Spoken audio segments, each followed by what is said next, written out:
Bueno, señores, hemos llegado a la parte final de esta jornada. Veo que seguís aquí interesados en este campo. Yo creo que hemos cubierto, espero que las expectativas de todos ustedes en este asunto. A mí me parece que para nosotros desde el club, pues el que haya venido, los ponentes que han venido, pues es siempre un éxito y un interés. Me parece que por primera vez tuvimos a Irene aquí, que ya hemos quedado con Rolf y con Luis de que seguiremos presentando estos informes aquí. Me parece que esa dimensión internacional que queremos tener de poder presentaros a todos los estudios que se hagan en las think tank, llamémoslo así, o las organizaciones de más alcance, pues es una cosa importante. Hemos visto también la parte primera política, luego los estudios, no solo el que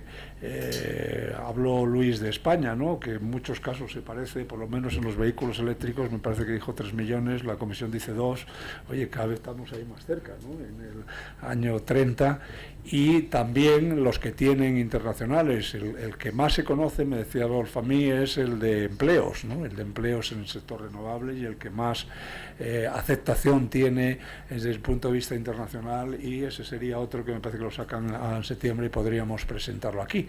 Luego la estadística que os ha ofrecido o digamos la encuesta, que siempre con las dificultades que tiene las encuestas, ¿no?, en cuanto a respuesta, en cuanto a muestra, en cuanto a esas cosas, pero bueno, es un primer intento que supongo que Miquel seguirán perfeccionándolo, porque eso no es una cosa sencilla, hacer encuestas representativas de este tipo de cosas, pero bueno, eso es así. Y por último, ahora habéis tenido un poco la visión de distintas formas, de la parte financiera con Mariano, de la parte más digamos académica con Natalia, que vi que se quedaron aquí ellos con posturas diferentes que podían haberlas compartido aquí con todos vosotros, y la postura del resto, los usuarios, los consumidores, y de la academia también con Pedro, o Pedro más casi como como del comité de expertos, que lo utilizamos siempre en todo caso, no sé si se ha ido ya o no, pero siempre es una ayuda para nosotros en este campo. Así que hemos llegado a la parte final. Yo le doy las gracias a BC3, al Centro Vasco, a la Asociación Económica de la Economía Energética, que no está ni Ivonne ni Gonzalo, porque no han podido venir, una pena, porque ya hemos hecho varias cosas con ellos. Y vamos a seguir en este campo, ¿no?, fomentando un poco estas discusiones. Tenemos próximas presentaciones diversas de la agencia, también de petróleo, de gas, de renovables también, etcétera. Y esa es un poco la filosofía del club. Por tanto, muchísimas gracias, y darle las gracias a Valvanera, que siempre los atiende muy bien, pero hoy también la tenemos aquí para hacerlo. Así que muchas gracias a todos vosotros por venir, a los ponentes, y esperemos repetirlo próximamente, ¿no? Así que yo le doy la palabra a Miquel, para que desde el punto de vista de la asociación, que él es también con la junta directiva como yo, me parece que eres vicepresidente, ¿no, Miquel? Pues puede deciros alguna cosa más para cerrar este asunto y de manera. Muchas gracias a todos. Pues nada, unas breves palabras para agradeceros a todos vuestra asistencia hoy, y también para agradecer al club acogernos en esta sala y hacer también una jornada que, a mi juicio, pues es muy interesante desde el punto de vista de los que trabajamos en la academia, ¿no? Hacer jornadas de este estilo en donde nosotros los académicos pues también nos podamos enriquecer y nutrir con las reflexiones del sector privado, de las ONGs y de otros agentes que trabajan en el campo pues del cambio climático y de la transición energética. Entonces, desde ese aspecto, pues tanto desde BC3 como desde la Asociación Española para la Economía de la Energía seguiremos trabajando, intentando organizar jornadas tan interesantes como las que, a mi juicio, pues hemos vivido hoy. Me quedo con una frase del padre de Mariano Olmeda, que ha hecho una referencia a lo que era importante, ¿no? Entonces, para mí, una reflexión que me quedo de esta jornada es que lo importante no son las renovables, que digamos que todos estamos de acuerdo en que son el futuro, sino la cantidad, ¿no? La cantidad y la velocidad con la que tenemos que introducirlas en el sistema energético. Así que con esto me gustaría concluir por mi parte la jornada y darle el paso a Valvanera Ullargui, y agradecerle también pues eso, que nos haga un hueco en su muy apretada agenda. Y además creo que está un poco medio enferma, un poquito de fiebre. Entonces, bueno, como saben ustedes, Valvanera es la directora de la Oficina de Cambio Climático y es la persona que quizás mejor nos pueda contar, bueno, pues en qué situación se encuentra la ley y qué se espera con respecto al plan de energía y clima que España espera o bueno, debería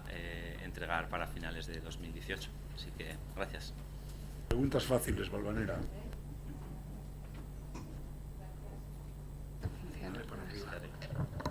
Sí. Pues muchas gracias, Arcadio, muchas gracias, Miquel. En el club EC3, la asociación, bueno, son socios, ¿no?, de todo este proceso, de todo este debate que hay a nivel europeo y a nivel, como no puede ser de otra manera, en España, sobre transición energética y cambio climático. De dónde venimos, dónde estamos y a dónde vamos. Un poco es lo que voy a intentar contestar en esta clausura, que, como digo, agradezco que invitéis a la Oficina Española de Cambio Climático en nombre del Gobierno para hablar de esta ley y de este plan. Y sobre todo agradezco porque suma a todo el debate, ¿no?, que se está teniendo desde principios del año pasado, cuando se inauguraron las jornadas de cambio climático en mayo, con más de 400 ponentes. Veo muchas caras conocidas. Sé que muchos sois grandes conocedores de este tema desde la parte energética, pero yo también voy a poner sobre la mesa no solamente la parte ambiental, sino también la parte de educación, la parte de innovación, que es necesaria para todo este proceso y para que España se posicione, ¿no?, en primera línea en los próximos años. Podemos decir que España, junto con la Unión Europea, ¿no?, ha estado liderando las negociaciones de cambio climático en el foro internacional, en el Acuerdo de París, pero venimos ya de un protocolo de Kioto que hemos cumplido, Unión Europea y España, de un segundo periodo del protocolo de Kioto en el que estamos inmersos ahora mismo, con objetivos que no son baladís y que también hay que poner encima de la mesa. Es un 10% de reducción de gases de efecto invernadero a 2020 respecto al año 2005 y un 20% no en energías renovables. En materia de gases de efecto invernadero, el último informe de la Comisión, informe que sacaron 2 años después del Acuerdo de París, donde sale una foto de todos los países, ¿no?, en base a cómo estamos posicionados para cumplir en 2020, cuál va a ser nuestro punto de partida para ese marco más medio-largo plazo que nos comprometimos en el Acuerdo de París. España sale bien en la foto. España está reduciendo las emisiones de gases de efecto invernadero en los sectores difusos, que son las obligaciones que tenemos como país, como Estado miembro de la Unión Europea, y además nos posicionan 10 puntos por encima del objetivo que teníamos de un 10%, es decir, somos de los países de la Unión Europea que sobrecumpliremos en el año 2020, y eso lo que nos ayudará es a posicionarnos mejor para el 2030, para el 2040 y para el 2050, que es lo que estamos intentando trabajar en los marcos normativos actuales. En materia de energías renovables, también salimos bien en la foto. Estamos en un 17,3% de nuestro objetivo, a 2,7 puntos, con las nuevas subastas de renovables que se han lanzado el año pasado. Buscaremos alcanzar este compromiso con los 8.000 megavatios y seguiremos trabajando para que este sistema sea sostenible desde el punto de vista financiero y sea también sostenible para todos los consumidores, ¿no?, que formen parte de nuestro nuevo modelo energético en los próximos años. Este punto de partida no nos tiene que hacer relajarnos, por decirlo de alguna forma. No estamos relajados, ni mucho menos, porque el objetivo de París, que está encima de la mesa, como todos ustedes saben, es 2 grados o 1,5. Esos 2 grados o 1,5 ya sabemos que con las contribuciones que se pusieron encima de la mesa en París no se alcanza. Este año será el primer año donde todos los países en el diálogo de Talanoa nos sentemos, pongamos encima de la mesa qué estamos haciendo con esos compromisos. Europa un menos 40% a 2030, como bien sabéis, de los más ambiciosos en la esfera internacional, pero saldrá un resultado claro, que no hace falta Talanoa para conocerlo, pero que nos comprometimos en París a celebrar ese diálogo, que, como digo, será el primer diálogo de la ambición en el ámbito internacional. ¿Qué vamos a hacer los países, los 196 países que nos hemos comprometido al Acuerdo de París?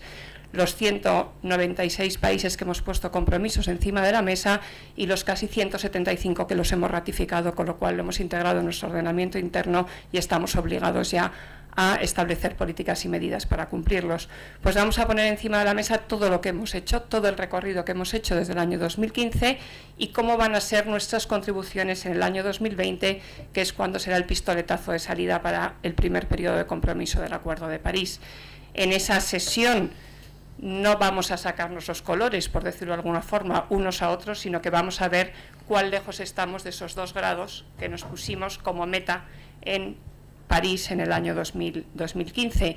A ese diálogo de Talanoa, que es un diálogo político, es un diálogo, como digo, de la primera revisión de la ambición de todos los compromisos de cara a cumplir con París, se va a unir el informe del IPCC, el informe del 1.5, que va a establecer las sendas de descarbonización que son necesarias para cumplir con ese objetivo, las tecnologías y los impactos que se van a derivar si alcanzamos los 2 grados o si alcanzamos el 1.5, con lo cual estará el debate político inspirado por el debate científico y el resultado será hacia dónde vamos a dirigir nuestras nuevas políticas, hacia dónde vamos a dirigir nuestros nuevos compromisos para poder meternos en esa senda de los 2 grados o el del 1,5 grados que decidimos en el Acuerdo de París. ¿Por qué les cuento el marco internacional? Pues porque evidentemente nos tenemos que reflejar, como decíamos, en ese diálogo de Talanoa, en ese diálogo de la ambición, en ese informe del 1.5 del IPCC para diseñar las políticas y medidas adecuadas. No estamos cerrando números, pero sí que estamos marcando ese camino que tenemos que aportar con los esfuerzos de todos. En este contexto internacional, la Unión Europea ya tiene parte de su marco regulatorio aprobado, tiene 3 paquetes importantes: el paquete de cambio climático, que se cerró ya el año pasado, ya tenemos la directiva de reparto de esfuerzos, también es el reglamento de LULUCF, tenemos el reglamento también, la directiva también de ETS. Con todos esos marcos jurídicos, los países miembros tenemos que hacer las labores internas de transposición de todas estas directivas. Ya la de ETS está publicada, ya estamos empezando a transponer todas las disposiciones, ¿no?, que acordamos el año pasado sobre los sectores que están bajo este comercio de derechos de emisión. Tenemos también la directiva de reparto de esfuerzo, que es los sectores difusos, cómo nos hemos repartido entre los Estados miembros esa carga. A España le ha correspondido un menos 26% frente al menos 10% que tiene en el año 2020, con lo cual el salto no solamente cuantitativo, sino cualitativo será importante. Aquí estamos hablando de sectores como el sector transporte y el sector residencial, que es donde realmente tenemos el reto, tanto a nivel europeo, pero también a nivel nacional. Tenemos que trabajar de una forma holística en todos los sectores, pero habrá sectores que ahora mismo habrá que poner mayor inversión, mayor esfuerzo y unas políticas que realmente orienten esa transformación, porque como comentábamos Cadi y yo anteriormente, también afectan al corazón y a la forma de confort, ¿no?, que hemos generado en esta sociedad. El cambiar la política de transporte no solamente depende de la ley de cambio climático y transición energética, sino también depende de nuestra sociedad, de cómo seamos capaces de concienciar y de cambiar los hábitos de nuestros ciudadanos, con lo cual afecta, ¿no?, hasta el último de nuestros ciudadanos en la transformación que queremos hacer de esa nueva gestión de la demanda, de ese nuevo modelo de consumo que habrá que poner encima de la mesa. Como decíamos, la parte de cambio climático está cerrada, tenemos claros los compromisos, tenemos ese menos 26% para España, tenemos una directiva de ETS que ya estamos empezando a transponer a nivel interno, y en esa parte el escenario nacional está más definido porque los objetivos están cerrados. Tenemos otra parte importante, que es todo el paquete de movilidad, que también ha ido avanzando, pero todavía no hemos conseguido cerrar a nivel europeo. También es verdad que entró en la negociación más tarde, entró casi un año más tarde frente al paquete de cambio climático, y tenemos el paquete de energía limpia para todos los europeos, que está ya en una fase muy avanzada de la negociación. Yo sé que ha estado aquí el ponente del Parlamento Europeo, con lo cual no me voy a extender. Todos son conocedores que hay 3 instrumentos normativos que afectan sobre todo al objetivo de gases de efecto invernadero, ¿no?, que es donde nosotros trabajamos, ¿no?, de manera más intensa en la Oficina Española de Cambio Climático. Tenemos la directiva de eficiencia, la directiva de renovables, que se están revisando, y un nuevo reglamento que es pionero en Europa de gobernanza, que nos va a obligar a tener una planificación conjunta de los sectores energéticos y los sectores no relativos al cambio climático. ¿Esto qué quiere decir? Que tenemos que ser coherentes e integrar una política en la otra. Es un ejercicio que se pide a todos los Estados miembros, es un ejercicio que la Unión Europea ha puesto encima de la mesa porque ve necesario que para cumplir con los objetivos del Acuerdo de París tengamos una reglamentación común entre todos estos sectores, y que España cumplirá, evidentemente, con la presentación de su primer borrador una vez cerremos en los trílogos en Bruselas la fecha que está todavía encima de la mesa. A día de hoy tenemos dos fechas, una en julio y otra en diciembre. La de diciembre probablemente sea la más realista, pensando que estamos en mayo y todavía no hemos cerrado las negociaciones en Bruselas. Eso no quiere decir que no llevemos ya trabajando un año o año y medio en este Plan Nacional Integrado de Energía y Clima, que será uno de los dos marcos normativos que darán respuesta a cómo España se va a posicionar en estos nuevos objetivos, decíamos, de cambio climático y de energías renovables y de eficiencia energética. La ley y el plan darán respuesta, como decimos, a ese objetivo que ya hemos asumido en París, a ese objetivo que ya hemos asumido en el marco 2030, a esperas de saber cuál va a ser el objetivo común en renovables y en eficiencia energética, pero España colaborará con la cuota parte que le corresponda a ambos objetivos. ¿Esto qué quiere decir? Que los marcos o los planos normativos son diferentes. Vamos a tener una ley de cambio climático y transición energética que ha sido compromiso de este Gobierno, que estamos ya trabajando desde el año pasado a través de un proceso de participación amplia. Todos ustedes son conocedores que se lanzaron las jornadas con más de 400 participaciones, donde iniciamos ese debate de qué elementos queremos ver reflejados en esa ley. Luego hicimos una consulta pública previa a la elaboración del anteproyecto, que también tuvo una amplia participación, 350 aportaciones frente a las 200 y 400 en procesos similares en Francia y en Alemania, con lo cual ponen de manifiesto la importancia que tiene la sociedad española, ¿no?, en ver un marco regulatorio de este nivel. Con todos estos comentarios, con todas estas participaciones y con todas las reuniones que hemos tenido con los grupos políticos, tanto en el seno de la Comisión de Cambio Climático como en reuniones bilaterales con ellos, hemos hecho un borrador interno dentro de la Administración, un borrador que se está cerrando entre todos los departamentos, porque, como ya se ha dicho en la mesa anterior, la Ley de Cambio Climático y Transición Energética tiene que ser transversal. Transversal no solamente a aquellos sectores que todos identificamos claramente como sectores emisores de gases de efecto invernadero, sino también a todos aquellos sectores que reciben los impactos del cambio climático. También están participando en la ley, por tanto, sanidad, también está participando el sector agua, que es parte de nuestro ministerio. También tenemos a la gente de innovación, a la gente de educación. Todos los departamentos son necesarios para elaborar este texto de ley que, como digo, está trabajándose dentro del grupo interministerial que se creó de manera específica colgando de CDGAE para elaborar la ley, para elaborar el plan y para elaborar la estrategia 2050. El primer producto será la ley, es el producto que está más adelantado. La ley, por definición, va a responder a lo que es una ley en nuestro sistema jurídico.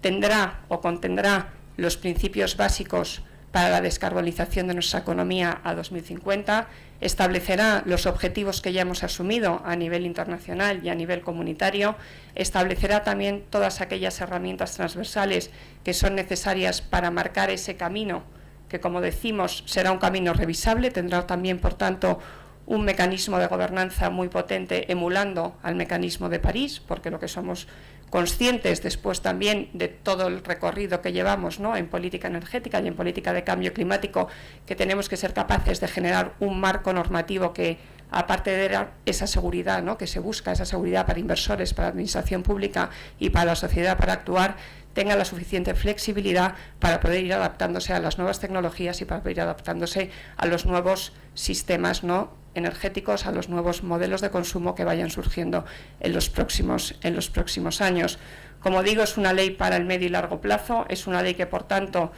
tiene que mantener los cimientos o tiene que respetar los pilares necesarios para orientar nuestra economía y para orientar nuestro modelo productivo y de consumo a esa descarbonización, pero tiene que dotarse de la suficiente flexibilidad para poder adaptarnos a las nuevas tecnologías y para no encapsular aquellos modelos que se queden obsoletos o aquellas inversiones que no vayan a dar los resultados, ¿no?, que necesitamos en ese proceso de descarbonización. Esta ley será completada por el Plan Nacional Integrado de Energía y Clima, que, como decimos, que como sabemos tiene unos contenidos y unos requisitos acordados a nivel europeo. España, evidentemente, cumplirá con ese reglamento de gobernanza, que es de aplicación directa en nuestro país, donde a día de hoy, tal como está el borrador, nos exige establecer 3 objetivos claros: el objetivo de gases de efecto invernadero, al menos el menos 26%, que ya tenemos claro, el objetivo de eficiencia y el objetivo de renovables. Todo eso acompañado de las políticas y medidas que nos van a ayudar a cumplir estos objetivos. El plan sí que tendrá que establecer toda esa letra pequeña, ¿no?, de ese modelo a 2030 de transición energética, de ese modelo a 2030 de un modelo diferente, por decirlo de alguna forma, lo que tenemos en nuestro país, y ahí es donde veremos, ¿no?, los resultados de todos los trabajos que se han estado haciendo en estos últimos meses en transición energética pura y dura, por decirlo de alguna manera. ¿Cómo vamos a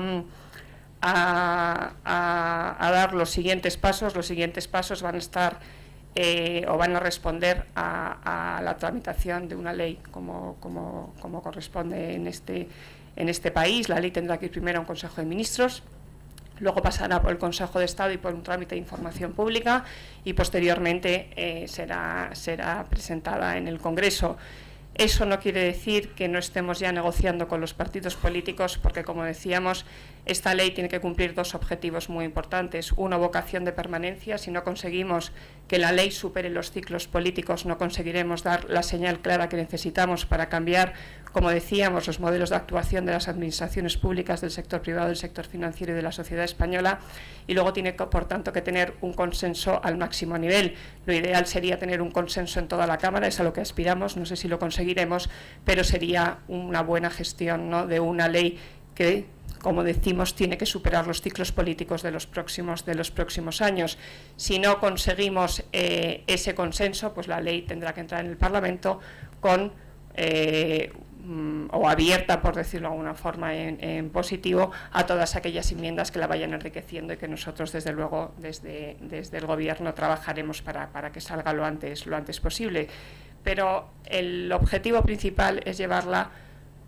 lo más consensuada posible al Congreso, lo más consensuada posible con el resto de niveles de administración, que son comunidades autónomas y entidades locales, que también tienen importantes competencias, ¿no?, en materia de reducción de emisiones, en materia de renovables, y conseguir que el texto se apruebe lo antes posible una vez entre en el Congreso. Como digo, se van a seguir los trámites normales de la ley. Ahora estamos finalizando el texto dentro del grupo interministerial, y próximamente, cuando lo tengamos cerrado, podrá ir a consulta pública para abrirlo a los comentarios de todos los ciudadanos. Para finalizar, yo creo que es importante decir que España, dentro de las negociaciones, ¿no?, a nivel internacional y a nivel comunitario, siempre ha intentado posicionarse en los niveles de la máxima ambición. Siempre hemos intentado también posicionarnos dentro del contexto que es nuestro país, que no debemos olvidar. No podemos dar ni datos sesgados ni conclusiones sesgadas. Hay que saber dónde se sitúa nuestro país,